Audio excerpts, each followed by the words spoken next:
Nosotros vamos a hablar sobre los presidentes de México. Nuestro equipo está conformado por Yaritza Lizeth Robles Villarreal, Daniela Caños Esquer, Regina Gabriela Escalante García, Ángela Melanie Rojas Hernández y yo, Denis Irene Llanes Avilés. Comencemos.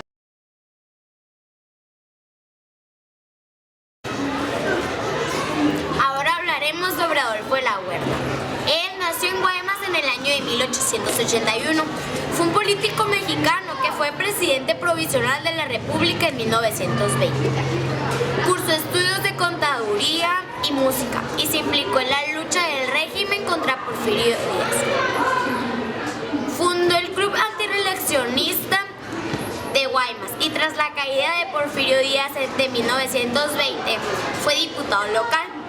Bajo la presidencia de Venustiano Carranza fue oficial mayor de la Secretaría de Gobernación, encargado de despacho, gobernador del estado de Sonora y cónsul general en Nueva York. Él murió en México en el año de 1954. En 1919 fue nombrado gobernador de Sonora, cargo en el que permanecería hasta 1920. Las relaciones entre el gobierno de Carranza y el estado de Sonora fueron muy tensas. A mediados de 1919, el gobierno federal había dispuesto que las aguas del río de Sonora fueran propiedad de la nación, pero Adolfo de la Huerta se opuso a esta decisión. Carranza envió a Sonora al general Manuel Diegues con el pretexto de que las fuerzas del gobierno iban a combatir a los llanos. Adolfo de la Huerta consideró que esto era una violación a la soberanía del Estado y al pacto federal consagrado en la Constitución. En abril de 1920, Plutarco Elías Calles y Adolfo de la Huerta firmaron el Plan de Aguatela, que fue un manifiesto político concentrado contra Carranza y en apoyo de Álvaro Obregón, por el que desconocían a Carranza como presidente.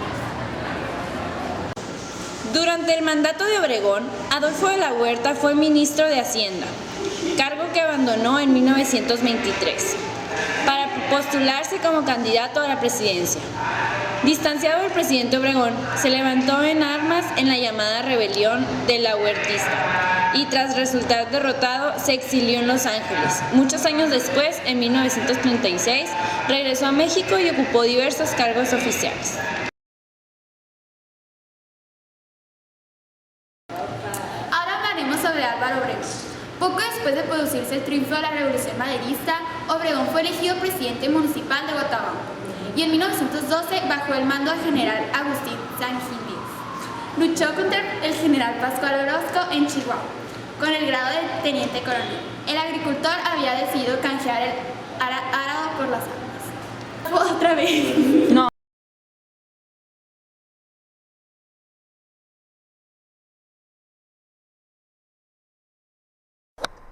Tratado de Bucareli, firmado en 1923. Fue un acuerdo entre los países de México y Estados Unidos. Oficialmente fue llamado Convención Especial de Reclamación, por periodos sufridos por ciudadanos o sociedades de los Estados Unidos por causa de las guerras de la Revolución Mexicana. Fue entre 1910 y 1921. Las pláticas tuvieron por sede a la Ciudad de México y se llevaron a cabo en el edificio del Gobierno Federal, ubicado en la calle de Bucareli número 85. Las negaciones se iniciaron el 15 de mayo de 1923 y terminaron el 13 de agosto del mismo año. El Tratado de Bucareli fue cancelado en 1924 por el nuevo presidente Plutarco Elías Calles.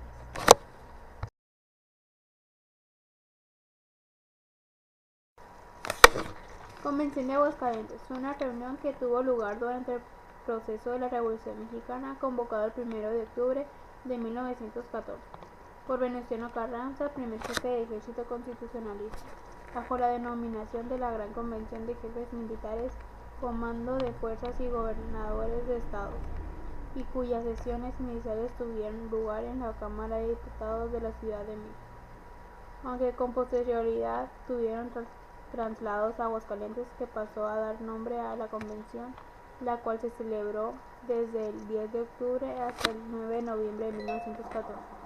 Los zapatistas no entraron desde el principio a la convención, sino desde el 26 de octubre, cuando protagonizaron el afirmado incidente de la bandera que casi le cuesta la vida a uno de los delegados.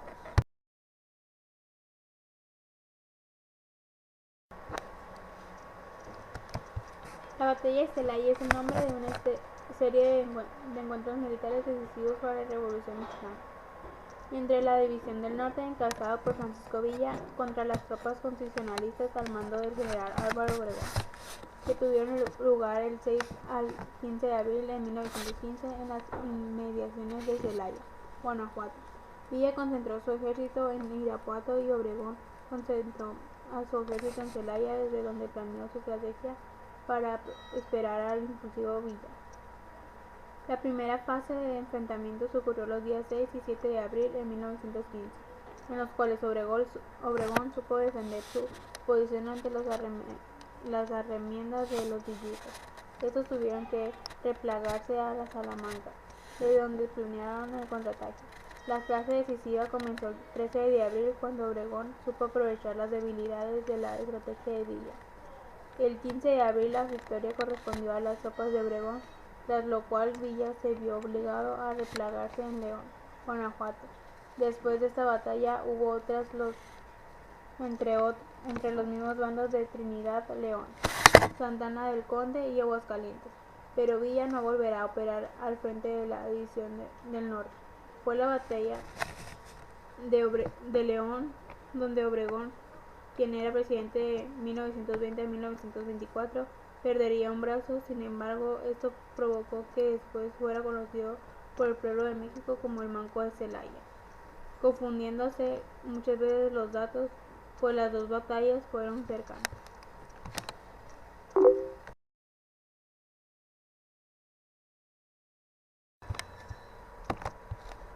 Plutarco Elías Calles nació el 25 de septiembre de 1877 en Guaymas, Sonora.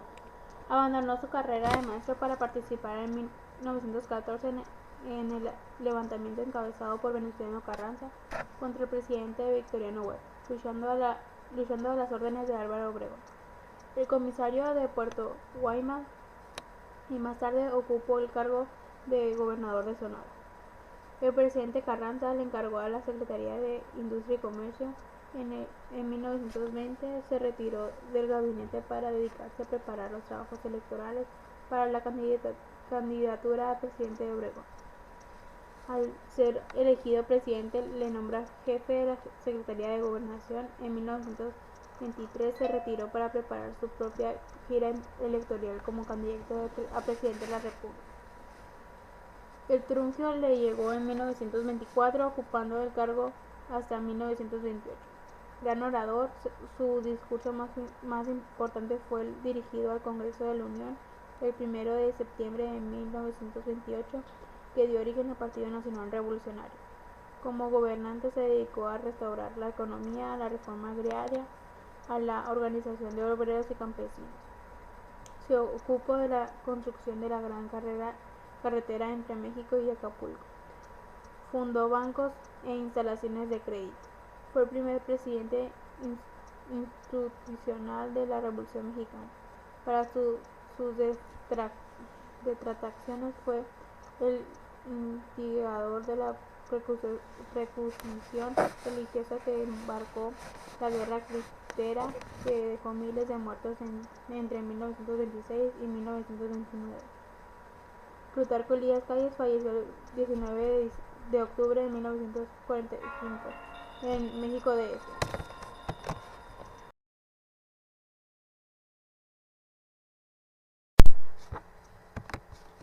La expropiación petrolera es el resultado de la implementación de la Ley de Expropiación de 1936 y el artículo 27 de la Constitución mexicana, aplicados a las compañías petroleras el 18 de marzo de 1938, por el presidente de la República, el general Lázaro Cárdenas del Río.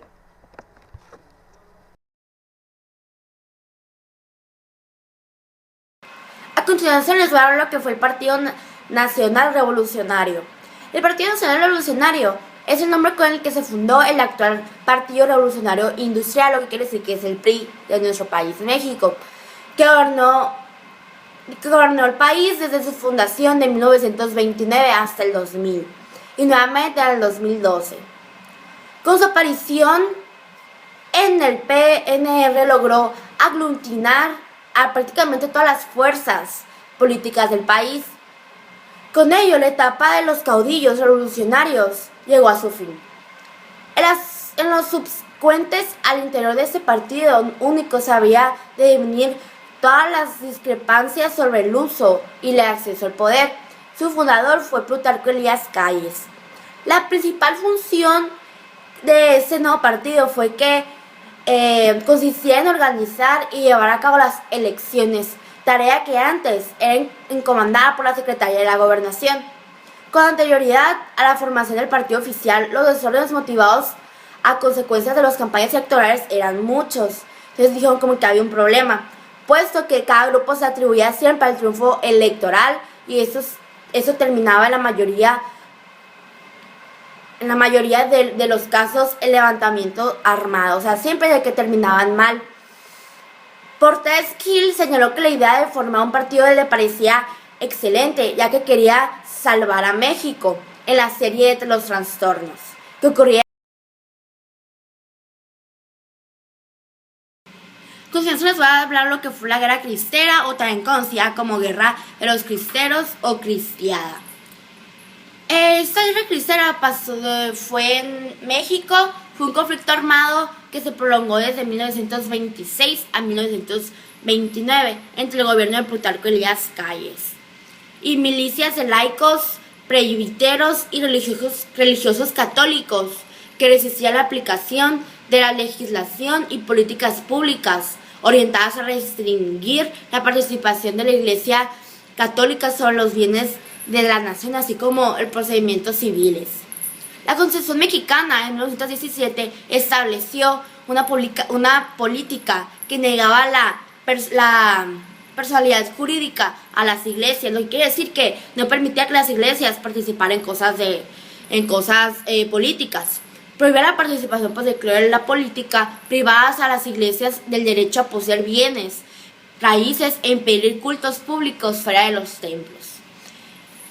En las principales lugares zonas que pasó todo esto fue en Guanajuato, Jalisco, Querétaro, Aguascalientes, Nayarit, Colima, Michoacán y parte de San Luis Potosí, al igual que Zacatecas. De hecho, hay una película que se llama Guerra Cristiada, que ahí te explica también brevemente el gran efecto que causó toda esta guerra.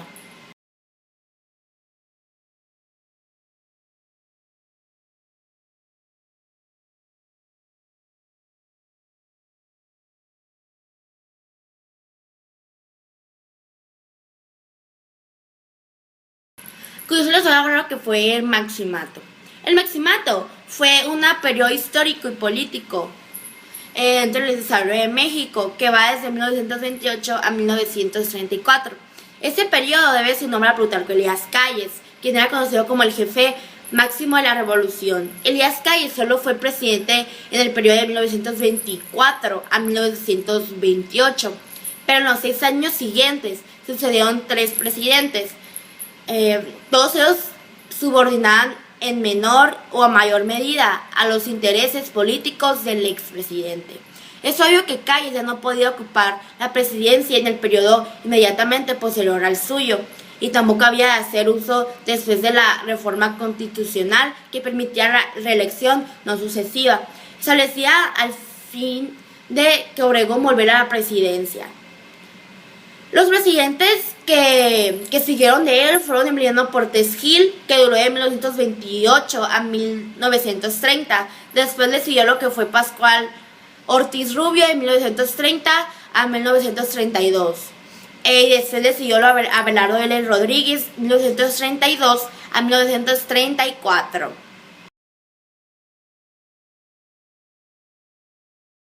A continuación les voy a hablar sobre la vida de Abelardo L. Rodríguez. Pues Abelardo Rodríguez Luján, mayor conocido como Abelardo L. Rodríguez, nació en Guaymas un 12 de mayo de 1889 fue un político mexicano, fue presidente de México entre el 4 de septiembre de 1932 al 30 de noviembre de 1934, quiere decir que duró 2 años en el mando. Abelardo Rodríguez Luján provenía de una familia pobre de Sonora. Fueron sus padres Nicolás Rodríguez y Petra Luján. Ellos se trasladaron a Nogales. Cuando ahí hizo sus estudios primarios, Abelardo Rodríguez. Después emigraron a Estados Unidos en el año de 1906 y ahí estuvieron unos 6 años. En 1923 fue nombrado por Obregón, su antiguo comandante en el ejército constitucionalista, como gobernador general del territorio de Baja California, y el pues desarrolló una política de recuperación de las finanzas públicas afectadas por la rebelión de las huertistas. Combatió. También fomentó la educación, la construcción de carreteras, la agricultura, la industria, la reforma agraria, la constitución de caminos y canales de irrigación. Y exigió que las empresas contaran con mano de obra mexicana. Esa política la llevaría a cabo también durante su presidencia. Cuando llegó su viejo amigo Plutarco Elías Calles a la presidencia el 1 de diciembre de 1924, fue ratificado en el cargo y sus bonos crecieron constantemente. Rodríguez ejerció la presidencia en calidad de sustituto del 4 de septiembre de 1932 hasta el 30 de noviembre de 1934 en calidad de presidente constitucional sustituto de México, con la misma política que tuvo en su época de gobernador en Baja California. Durante su presidencia promulgó las reformas antireeleccionistas a la Constitución que evita la reelección inmediata de todos los cargos de elección popular establecidas a partir del 29 de abril de 1933.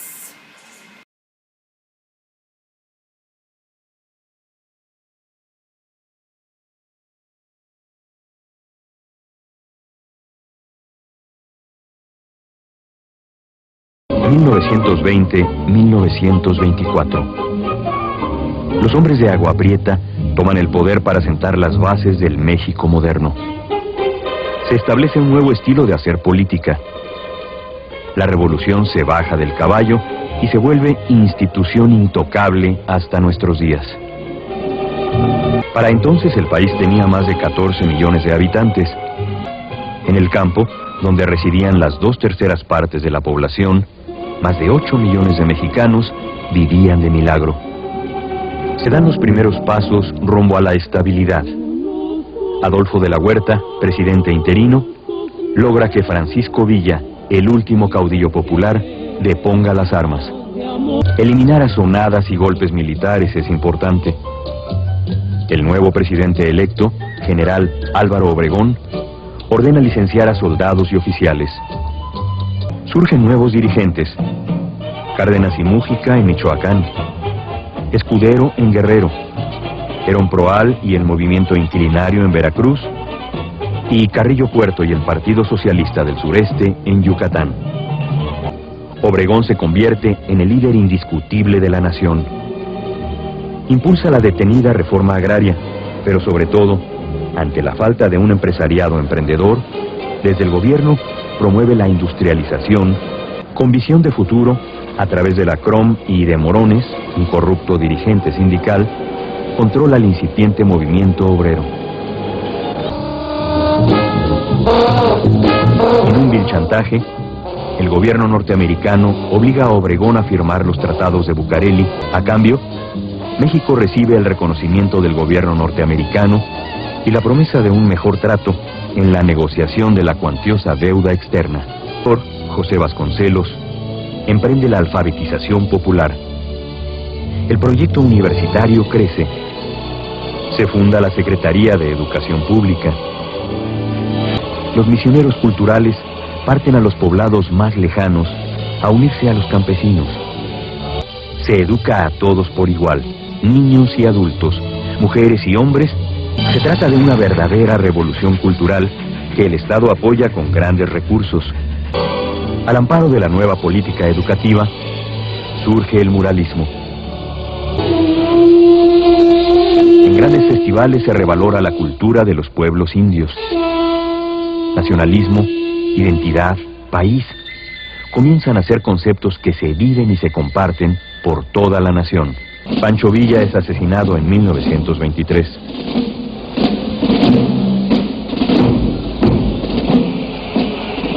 La última asonada militar.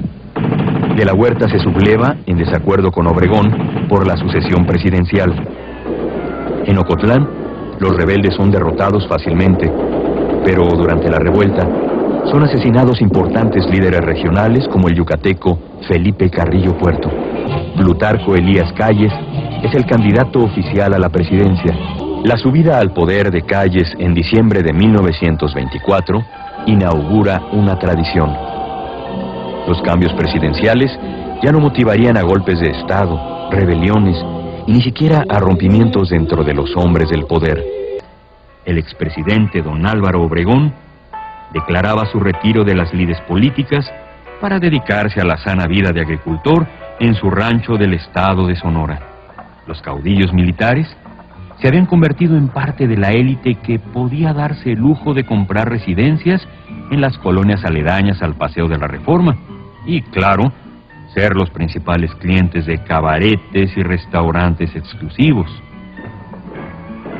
El ejército revolucionario contaba para entonces con 79,000 hombres, y aunque parezca excesivo, 14,000 de ellos eran oficiales.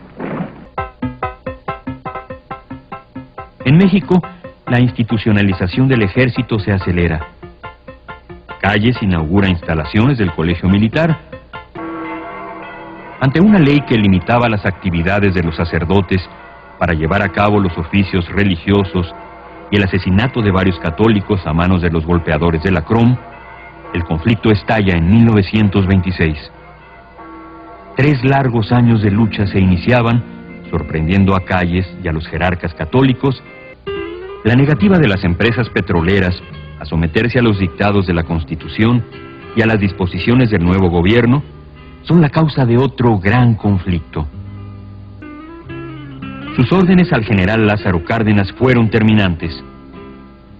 Si algún soldado yanqui pisa el territorio nacional, los pozos petroleros deberán arder. Ante el anuncio de Álvaro Obregón de abandonar sus labores de agricultor para reelegirse como presidente de la República, surge la oposición. José Vasconcelos, exsecretario de Educación Pública y creador del proyecto educativo de la Revolución, lanza su candidatura contra el candidato oficial. Los generales Francisco Serrano y Arnulfo R. Gómez presentan su candidatura a la presidencia de la República en lo que se interpreta como un acto de franca rebeldía en contra de Calles y Obregón. Acosados por el poder central, que reprime a sus partidarios y sin otra alternativa, Serrano y Gómez caen en la trampa y deciden levantarse en armas. Con 40 generales serán pasados por las armas en una verdadera masacre que se inicia con la famosa matanza de Huitzilac. Un dibujante y militante religioso, José León Toral, asesina a Obregón durante una comida con sus partidarios en un restaurante de San Ángel. Luego que el victimario se declara como un defensor de la fe, es fusilado, llevándose consigo la verdad del crimen. Emilio Portes Gil, presidente interino, toma el lugar de Obregón. Calles, así, entrega la presidencia, pero no el poder. Hay paz con los obispos. Hay paz con los Estados Unidos. Y, aunque sea la de los sepulcros, hay paz con los caudillos revolucionarios. La labor de Calles será desde ese momento la de construir una organización política, un partido que permita que las disputas se ventilen dentro del partido y en forma civilizada.